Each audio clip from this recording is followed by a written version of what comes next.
Samida Om Shanti.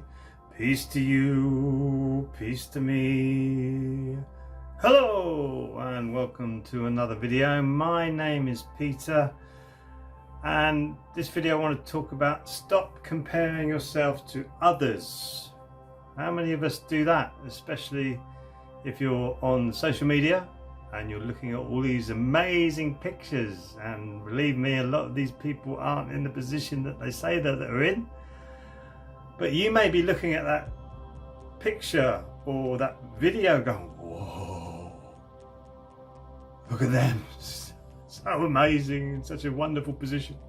Look at me, oh my goodness me, I'm in such a small position. So you're comparing yourself to something that possibly doesn't even exist. You start to compare yourself to others, you'll start to get this feeling of lack. The universe senses lack in you, it will give you lack. If the universe senses that you don't appreciate something, it won't give you it to appreciate. It's you. You should be appreciating yourself, not actually putting your focus on somebody else, not comparing yourself to somebody else. I remember I did it as a musician when I first started to recede with my hair. Oh my God, where's my hair gone? Oh my! I used to compare myself to other musicians who were doing the same, like Michael Stipe from REM, and go, oh, that's okay, he's doing it, I'm doing it. So I was always worried about it, and then when I had really long hair, started to recede, I used to start to wear bandanas. I was worried about other people going, oh, what's wrong with him? He's losing his hair. It was a big thing in the rock days. But I was comparing myself. I should have just shaved it all off and gone, what the heck? Doesn't matter whether it's there or not. This is me. But no, I compared myself to others, and it was difficult. It made it very difficult because I was always thinking about, what are they thinking? What are they thinking about me? Are they thinking I'm going bald? Oh my God, oh my God, worst thing ever. Crazy. Crazy. Love yourself for who you are. Love yourself, accept yourself. Acceptance is one of the biggest things. Yeah, I mean, I've got little fingers. You see all these wonderful bass players with all these wonderful long fingers, and piano players with wonderful long piano playing hands. Me, little stumpies. So I had to work a little bit harder to get around the fretboard quick and use my fingers in a quick manner, because or physically having to move my body a little bit more to reach the notes and the fretboard. So I wasn't comparing myself thinking, whoa, I'll never get there. Look at them, just so graceful and beautiful. Look at me with little stubby fingers. So comparing myself with others, if I'd have done that, I would never have got anywhere on the bass. It would have been a complete disaster, because I'd be comparing myself and saying, well, I'll never ever get that. Never get that. So I began to love my imperfections. Love your perfect imperfections. There's a song, isn't there? There's a line in the song, loving your perfect imperfections. Your imperfections are perfect. They're yours. Nobody else has got them, they're yours. So really start to accept and love your perfect imperfections, and forget about what people think of you. Why should you worry? Oh, they think, oh, I'm going bald, I've got funny stubby fingers. Oh. Why? Why should I worry? Why should I worry about that? Why should I worry about my legs? Always felt a little bit too short for my body. I sit next to like a 6 foot person, human being. I about the same height when I stand up. I've lost a few inches on my legs. So my legs, when I was studying Taekwondo and now doing body and brain, is very difficult for me to get into certain stretch poses because of the size and shape of my legs. But it's not made me give up, it's made me work even harder, think, well, I can do this. I can do this.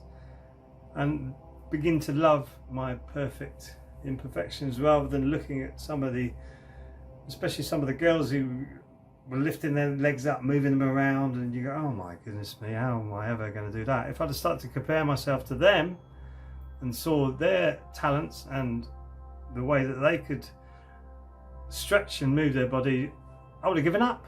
Of course I would. I said, well, there's no way I can do that.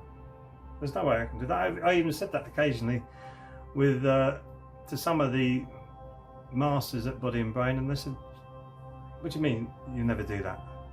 One day, just keep trying, keep focusing on it, keep trying. And you get past comparing yourself to others and just focus on yourself.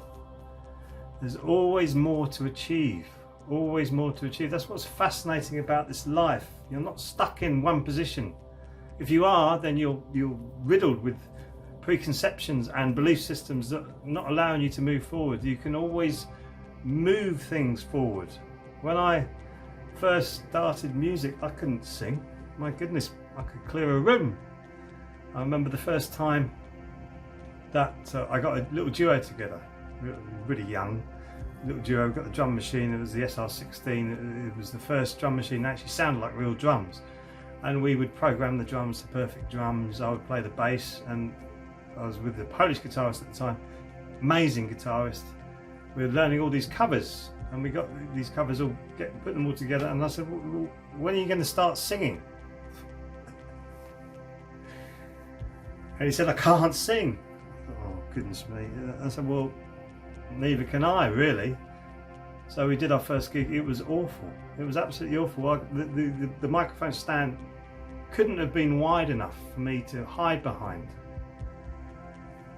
And for a while there, I believed that I would never be able to sing, because I used to look at people like Robert Plant and Freddie Mercury, Jim Morrison. I love his timbres to his voice, and all these wonderful singers, and there's my little horrible voice. I didn't like it being recorded. I didn't like listening back to it. Didn't like any of that. And I was comparing myself to others, so therefore I was putting myself into a little box. Now I love singing. I went to Jackie Raw. She was one of the lead singers of Shack Attack, and taught me this speech level singing, which means you've got to relax your larynx. Ozzy Osbourne's going through it at the moment, and yeah, I can hold a note now. I can sing a song, and people not go, oh that was awful. They said, well, that was a good song. And some people have actually come up to me and said, oh, I really love your voice. I think it's really interesting, and you got a sweet sound to it.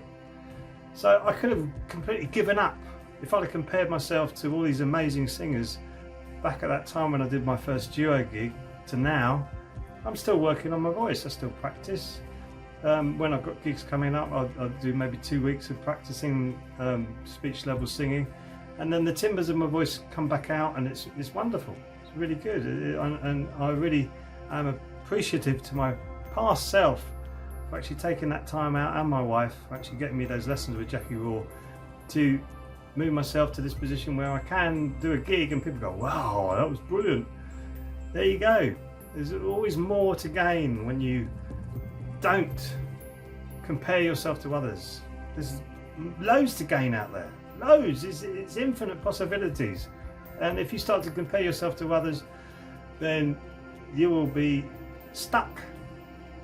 It's like if you were to do a video, let's just take this for instance, if you were to do a video on this subject, for instance, you would do it differently to how I've done this. Who's saying whether it's better or worse? It would be different. So you have a different energy, a different insight, a different version to put this information across. That's unique to you. So build on that. That's not comparing yourself to anybody else. Do what is unique to you, and then you'll soon find out whether it starts to work for you or not, and then move on forward. But find your vision, where you want to get to, where you want to get to. And remember, contentment. Finish on this. Contentment is self-love, loving yourself, becoming content with who you are, not comparing yourself to others. Comparing yourself, wow, look at that guy, he's so amazing, he can do anything. Why compare yourself to people like that? Compare yourself to yourself. What can you do? What's unique about you, which is, I'm sure, many, many different things. What's unique about you that you can offer to the world, and offer it unconditionally without expecting anything back. Just offer it out, and then keep offering it out. Keep your energy up, keep eating well, keep exercising well, keep doing what you do, and then you will find a way to get to your vision once you create that vision. But you need to clear all of the preconceptions, comparing yourself with other people, all this other stuff that we get locked into as human beings. Get rid of it all. Doesn't matter. And then focus on yourself, and I'm sure you'll find that place, which is a wonderful place to be once you start to live your life with a passion that drives you to get up every morning and go, I want to do this today. Do it. Don't compare yourself to other people. It's a disaster. I hope you enjoyed this video. If you did, please like and subscribe, and I'll see you in the next video, I'm sure. Sarang Hamida.